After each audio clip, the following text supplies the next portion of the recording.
예, 오늘은 이제 에서에 대한 이야기를 하겠습니다. 에서. 에서는 뜻이 털이 뭐 많다, 그리고 굵다, 이런 의미가 있어요. 예, 그래서 그 오늘 본문에 별명이 있었죠. 별명이 뭐였냐면 에돔이었어요. 에돔. 에돔. 그래서 그 히브리어 중에 아돔이라는 게 있는데, 아돔의 의미가 뭐냐면 죽이라는 의미가 있답니다. 죽. 그래서 죽 한 그릇에 장자권을 팔았던 그런 에서. 그래서 그 에돔이 이제 북다라는 의미거든요. 에돔 뜻은. 근데 아돔은 죽이라는 의미인데, 이거랑 연결해 가지고 이제 에서 하면 그렇게 우리가 생각해 볼 수가 있죠. 그래서 아마 여러분들이 에서 하면 그러니까 장자권을 팥죽 하나에 팔아버린, 붉은 팥죽 하나에 팔아버린 그런 영적으로 또 비영적인 그런 육적인 사람이다라고 우리가 기억해 질 겁니다. 우리가 성경 공부를 통해서 그동안 하나님이 세우신 의인들에 대한 이야기를 쭉 많이 다뤘잖아요. 그런데 이제 그 중에서는 사실은 깊이 터치하지 않고 가는 부분도 있습니다. 하지만 어떤 하나님이 어떤 세운 의인만 바라보는 게 아니라, 물론 그 의인이라 할지라도 그건 다 하나님께서 그를 의인으로 인정해 줬기 때문에 의인이 되는 거지, 그들이 뭐 의로운 어떤 조건이라든지 기준이라든지 이런 것 때문에 의인이 아니었음을 우리는 잘 알죠. 마찬가지로 에서도 마찬가지입니다. 그래서 그가 하나님께서 택함받지 못하는 사람이었지만, 그를 통해서 하나님이 우리에게 주시는 그런 귀한 교훈이 있을 것이라고 생각하면서 우리가 이 에서에 대한 이야기를 쭉 한번 또 다루어 봤으면 좋겠습니다. 그러면 우리가 첫 번째로 이제 에서에 대한 이야기를 할 때, 에서는 알다시피 야곱하고 이제 쌍둥이죠. 쌍둥이입니다. 쌍둥이인데 뭐 이거는 이제 그 들어가기 직전에 이제 가외적인 이야기로 가볍게 좀 이야기를 드리자면, 여러분 쌍둥이에는 여러분들 잘 알다시피 그 일란성이 있고 이란성 쌍둥이가 있죠. 그죠? 예. 차이는 뭡니까? 일란성 쌍둥이는 태어나면 똑같죠. 그래서 외모도 어떤 보여주는 것도 똑같기 때문에 잘 구분이 안 갑니다.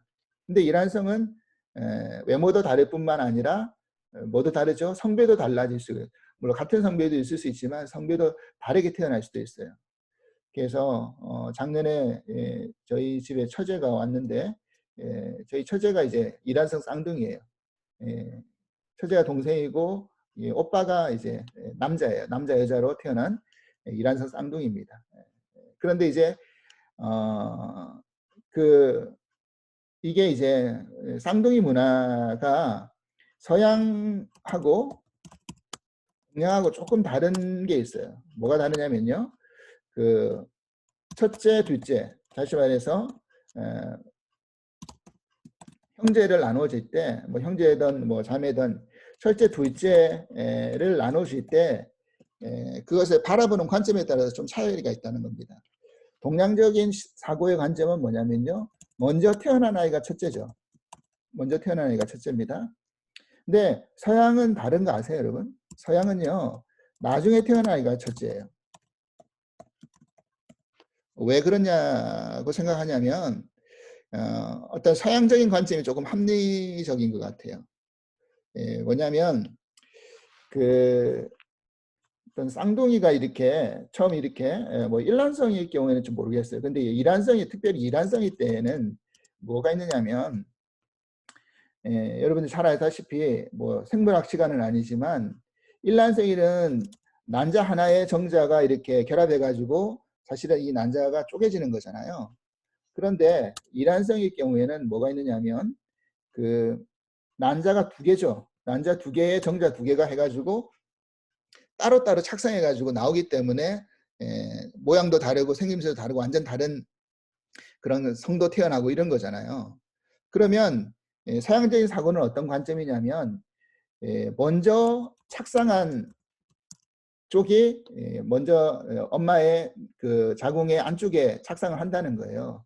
그리고 나중에 수정한 쪽이 그 앞쪽에 착상을 하게 되죠. 그러면 앞쪽에 착상한 쪽이 먼저 태어난다는 거예요. 그죠? 그러니까 먼저 착상한 쪽이 첫째가 되는 거죠. 근데 이 먼저 착상했기 때문에 나중에 태어난다는 거죠. 무슨 말씀인지 아시겠죠? 그래서 서양과 동양의 관점에 대해서 차이가 있다는 겁니다. 그러면 이런 개념으로 우리가 이제 지금 야구, 이란성 쌍둥이인데 야곱하고에서는 그러면 누가 첫째고 누가 나중되는 겁니까? 동양적 이 성경에서는 먼저 태어난 에서가 첫째고 나중 태어난 야곱이 둘째라고 이렇게 기록을 하고 있죠. 근데 서양적인 관점에서 바라보면 누가 형이 되는 거예요?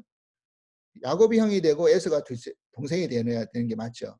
근데 그것도 참 뭐라고 확실하게 할 수가 없는 게 보니까 엄마의 태중에서 서로 뭐 하고 있었습니까? 막 싸우고 있었어요. 그죠? 그리고 서로 먼저 나가려고 했는 건지 모르겠지만 나중에 야곱이 에서의 발꿈치를 잡았다 그랬잖아요.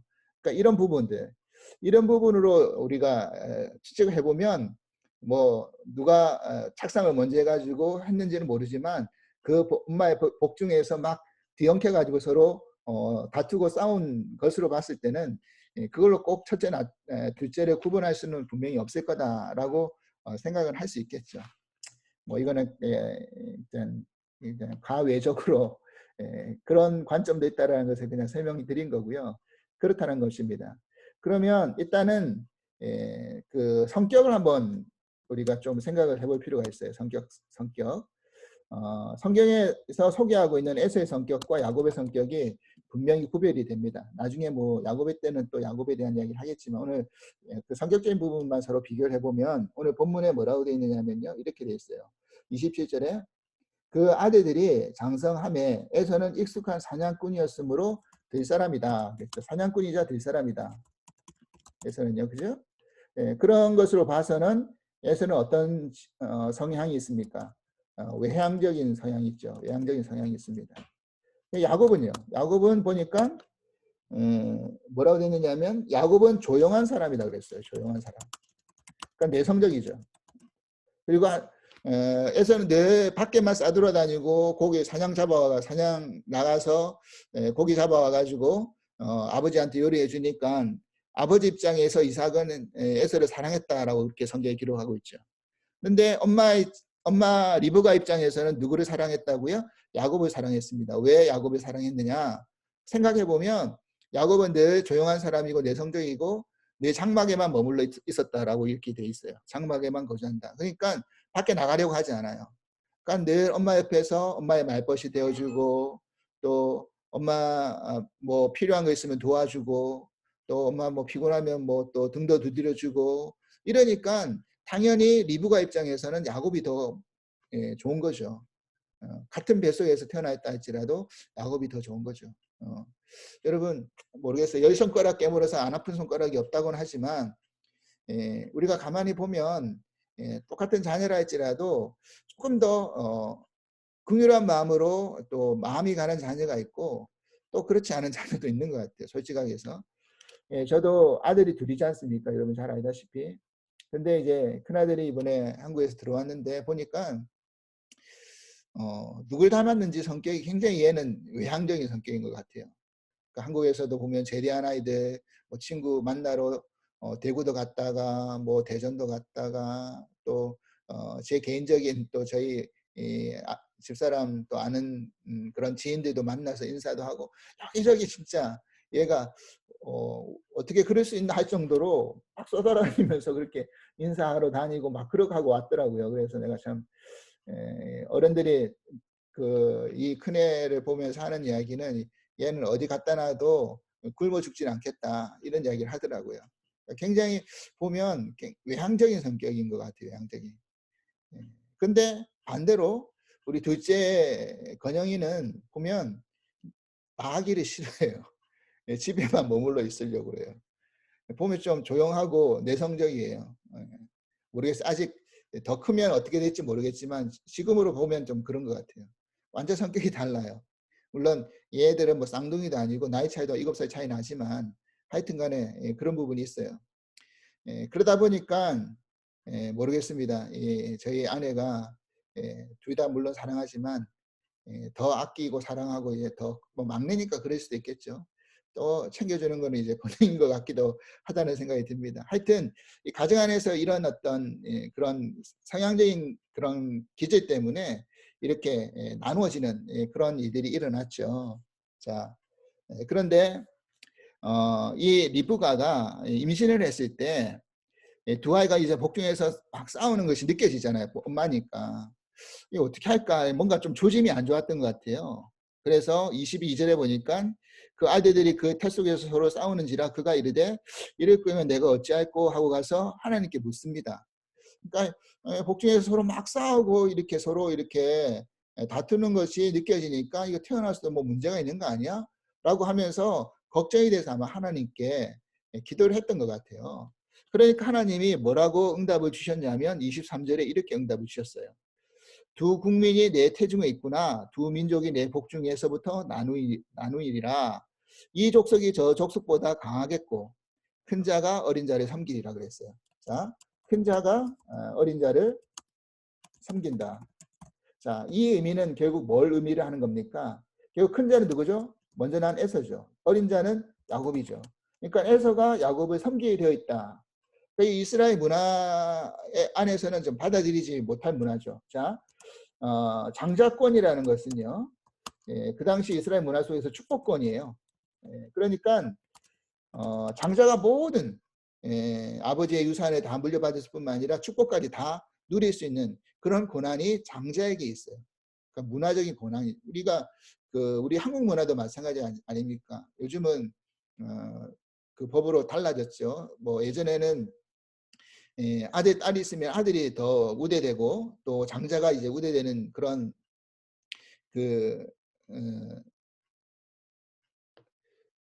풍습이 있었지만 요즘은 또 달라졌죠. 그래서 요즘은 유산도 다 아들, 딸 구분 없이 다 1대1로 나누잖아요.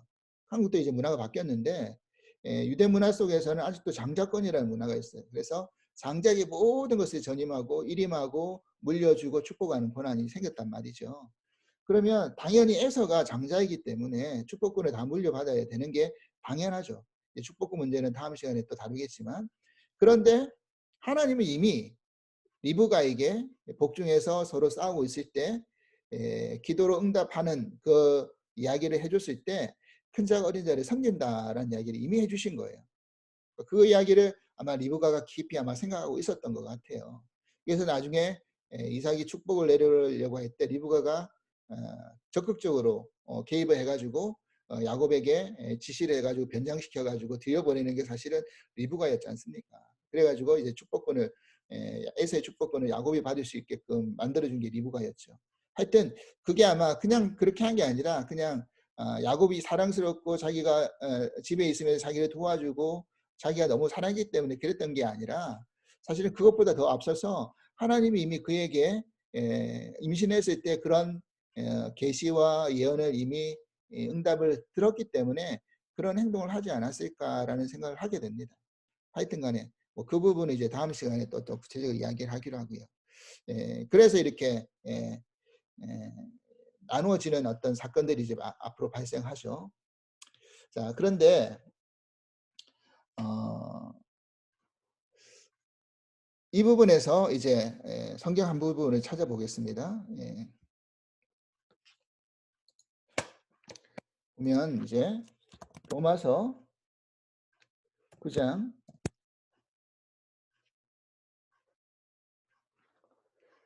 7절에서 13절 말씀 일단 보겠습니다. 로마서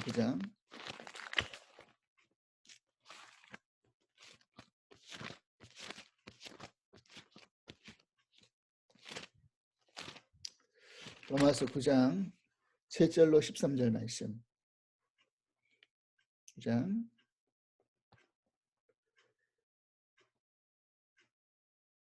제가 읽어보겠습니다. 9장 7절로 13절 말씀.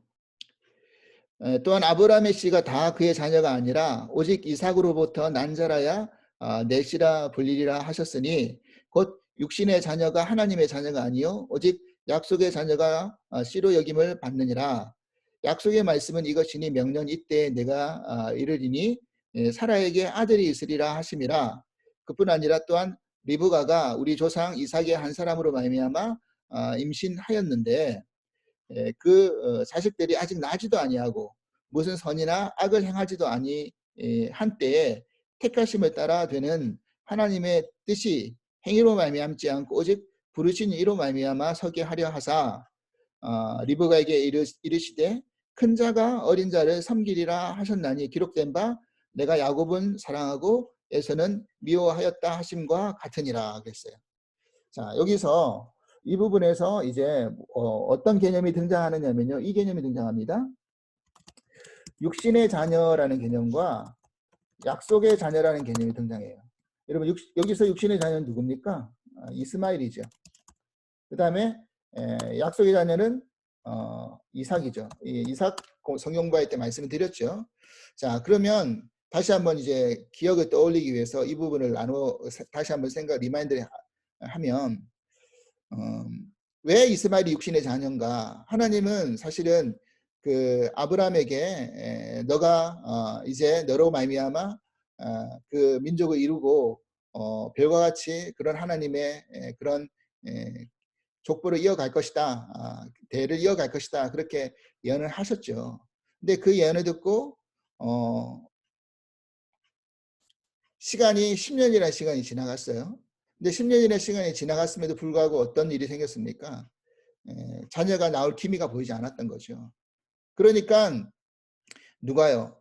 사라가 아무래도 이거는 하나님의 약속이 우리에게는 응답이 되지 않는 것 같으니까 꼭 나로 통해서가 아니라 다른 방법으로도 하나님의 약속을 이어가야 되지 않겠느냐라고 생각해서 여종 하갈을 넣어줬잖아요. 그래가지고 어떻게 한 겁니까? 이스마엘을 낳게 된 거죠. 이거는 그때도 설명드렸지만 이거는 하나님의 방법이 아니라 인간의 방법을 가지고 하나님을 위하는 그런 것인 양 하면서 그것을 선택해버린 것입니다. 그러니까 자기의 개인적인 생각과 인간적인 방법이 하나님의 언약을 넘어선 버린 거죠. 하나님의 언약을 기다리지 못한 거죠. 그러니까 하나님의 언약을 이루는 자녀는 아니었다는 겁니다. 이 이스마엘은요. 그런데 하나님이 그로 말미암아 13년을 침묵하셨죠. 그 다음에 13년 뒤에 어떤 일이 생깁니까? 다시 나타나셔서 하나님이 전능하신 하나님이다. 그렇게 본인을 나타내시고 다시 새 언약을 갱신하십니다. 그러면서 하라고 했던 게 뭐죠? 이제 할례였어요. 할례를 온 집안에 할례를 해라라고 했습니다. 이 할례의 의미가 뭡니까? 할례는 남자의 생식기의 표피를 잘라내는 그런 행위지만 이게 상징적인 의미가 뭐라 그랬죠? 이거는 이제 육신은 이제 죽었다. 너의 육신은 이미 죽었다라는 의미죠. 그러니까 너의 실력과 너의 자격과 너의 능력으로 이삭이 태어나지 않았다라는 것을 이야기해 주는 거잖아요. 할례를 베푼 다음에 첫 번째 낳은 아들이 이삭이잖아요. 그러니까 이제는 네 육신을 가지고 네 힘을 가지고 네 실력 가지고 네 자격 가지고 네 능력 가지고 너가 태어난 자녀가 아니다. 그 아브라함도 자신이 느꼈어요. 이미 사라의 몸은 폐경을 했고요. 아브라함도 자신의 육체적인 어떤 능력으로는 도저히 아이를 가질 수 없을 것이라고 생각했어요. 근데 그렇게 자신은 죽었다라고 생각하는 그 몸에서 누가 태어난 겁니까? 사라의 몸에서 이삭이 태어났고요. 그렇게 하나님의 약속이 성취가 되었죠. 언약이 성취가 되었죠. 그래서 이삭은 약속의 자녀라는 것입니다. 그래서 이 할례라는 사건이 결국 이 사건은 결국 뭘 상징하느냐면 하나님의 어떤 구속의 사건을 우리들에게 이야기해주고 있는 것입니다. 육신은 이미 그 할례가 결국 커다란 어떤 십자가의 상징하고 같이 연결되어 있는 것입니다. 육신은 이미 끝났다, 죽었다. 그리고 하나님의 어떤 새로운 영적으로 태어나는 그런 사건을 상징적으로 이야기하는 것이죠. 이거는 다음 시간에 좀 더 자세하게 말씀을 드리고요. 하여튼 그랬어요. 그래서 나누어졌습니다. 그런데 중요한 것은요. 그 다음이에요. 뭐 여기까지는 이해가 되는데 어느 부분이 우리가 딱 생각이 막히냐면 이 부분이에요. 자, 아까 읽었던 성경 부분에서 11절 보면 그 자식들이 아직 나지도 아니하고 무슨 선이나 악을 행하지도 아니할 때 택하심을 따라 되는 하나님의 뜻이 행위로 말미암지 않고 오직 부르신 이로 말미암아 서게 하게 하려 하사 리브가에게 이르되 큰 자가 어린 자를 섬기리라 하셨나니 기록된 바 내가 야곱은 사랑하고 에서는 미워하였다. 자, 여기서요 이런 표현이 등장해요. 어떻게 했느냐면 나지도 아니하고 선이나 악을 행하지 않고, 나지도 아니했을 때 그가 뭐 선하거나 악을 행하지도 않았는데 뭐 했어요? 하나님은 야곱을 사랑하고 에서를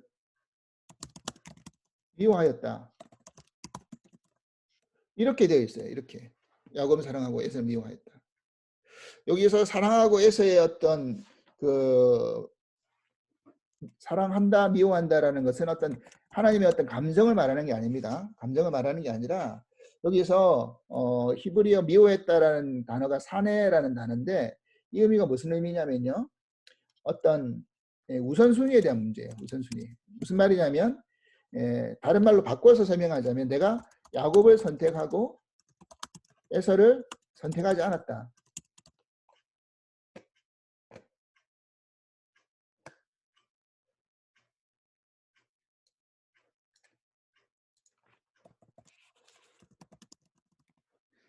야곱을 선택하고 에서를 선택하지 않은 것에 대한 이야기를 하고 있는 겁니다.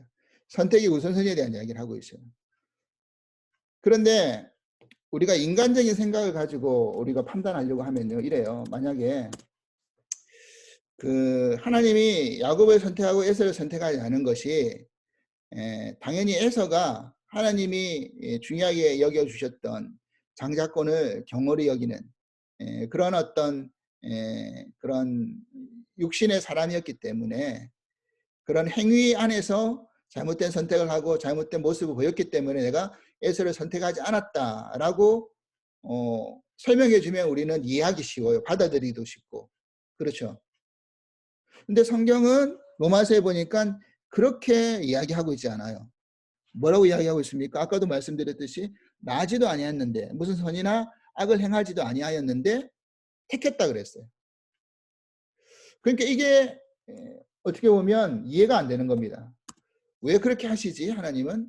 그렇다면 하나님은 이미 야곱의 어떤 그런 삶과 에서의 삶을 이미 알고 계셨기 때문에 미리 아시는 하나님께서 먼저 택하신 게 야곱이고 나중에는 에서를 한 것인가?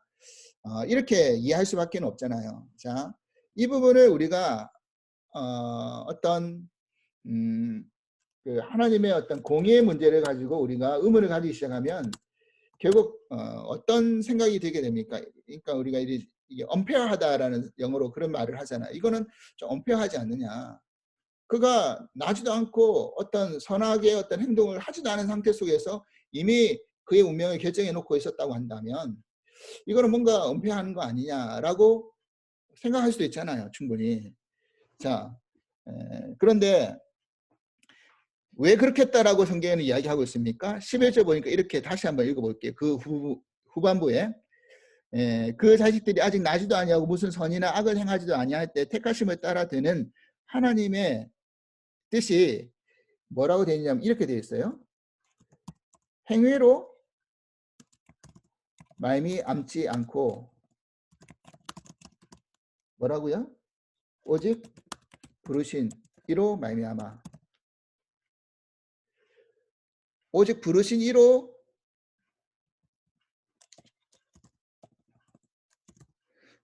말미암아 되게 하기 위해서 이렇게 하는 것이다. 그래서 아까 제가 이 본문은 하나님의 구속과 연결되어 있는 본문이라고 했어요. 하나님의 구원과 연결되어 있는 설명하기 위한 본문이라고 말씀드렸잖아요. 자, 그래서 이 하나님의 선택의 문제는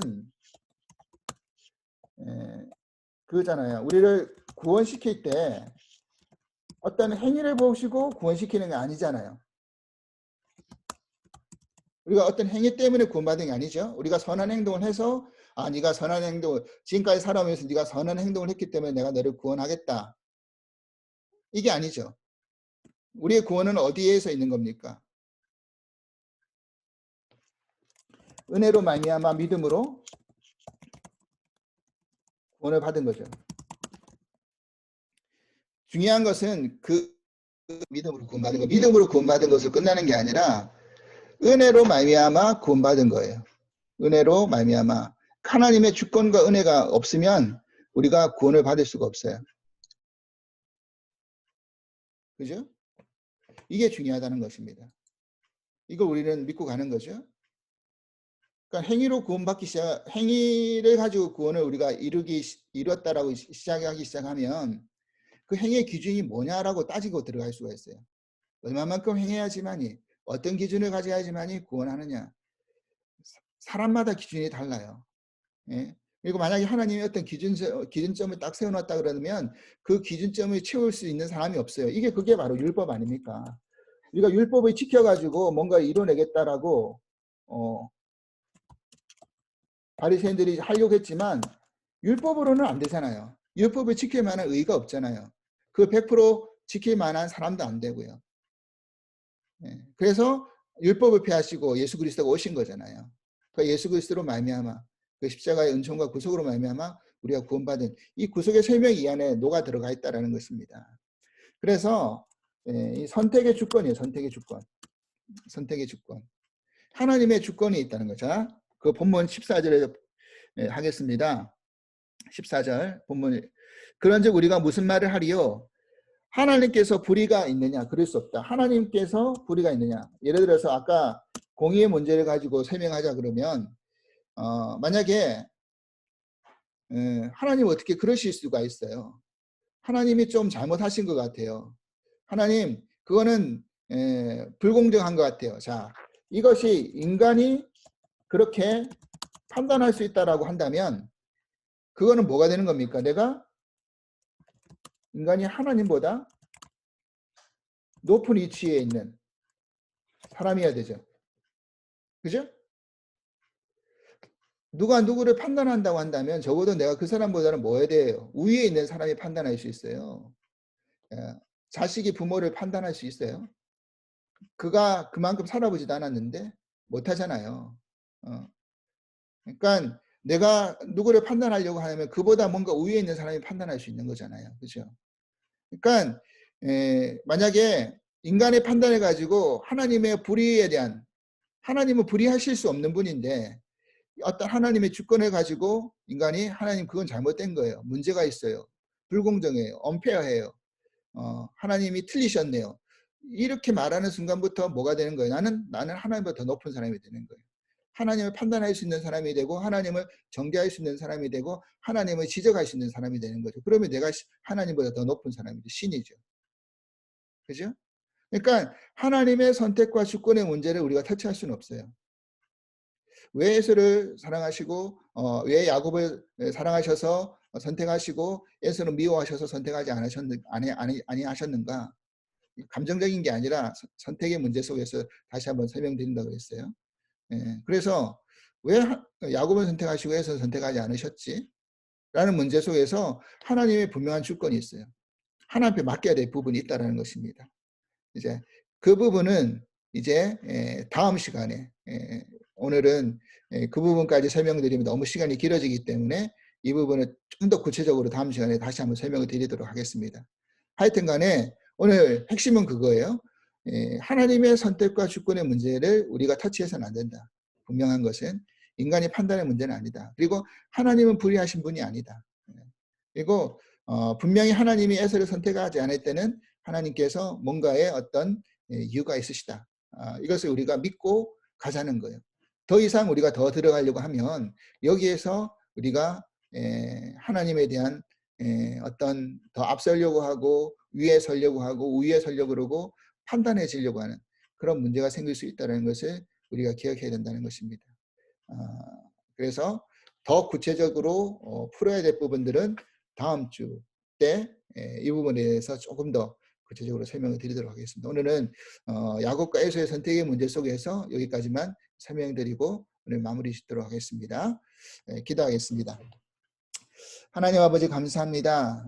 하나님은 쌍둥이 된 에서와 야곱이 복중에 있을 때부터 큰 자가 어린 자를 섬겨야 할 것이다 라고 그렇게 이미 예언을 하시고 또 하나님은 야곱을 선택하시고 에서를 선택하지 않으셨습니다. 그것은 전적인 하나님의 은혜고 주권이었음을 알게 됩니다. 행위로 말미암아 되지 않고 하나님의 부르심으로 말미암아 되는 것임을 설명하기 위한 과정 속에서 하나님이 그것을 우리들에게 보여주셨다라고 이야기하고 계심을 깨닫게 되었습니다. 하나님, 그러하오니 오늘 이 말씀을 다시 한번 기억하면서 하나님 우리를 먼저 불러주신 것이 이유가 있고 또 은혜임을 기억하고 우리가 그 받은 은혜를 어떻게 간직하면서 이 땅 속에서 살아가야 될지를 우리가 분명히 깨닫고 살아갈 수 있는 저희들이 될 수 있도록 인도하여 주시옵소서. 하나님, 인간의 지혜와 인간의 지식과 인간의 머리로 경험과 연륜으로는 그 모든 것을 다 판단할 수도 깨달을 수도 알 수도 없음을 고백합니다. 하나님, 하나님의 주권과 섭리 속에서 우리가 깨닫지 못한 부분은 하나님께 맡기고 또 언젠가는 때가 되었을 때 우리가 성장하고 자라났을 때 그 부분이 저절로 풀어지고 해결되어지는 놀라운 역사도 일어나리라고 믿습니다. 오늘 그런 선택과 또 선택받지 못하는 이 과정 속에서 우리의 의문이 나중에는 풀어지고 또 하나님의 그런 구속의 은혜와 은총을 그러므로 말미암아 깨달아서 더 감사할 수 있는 저희들이 될 수 있도록 축복하여 주시옵소서.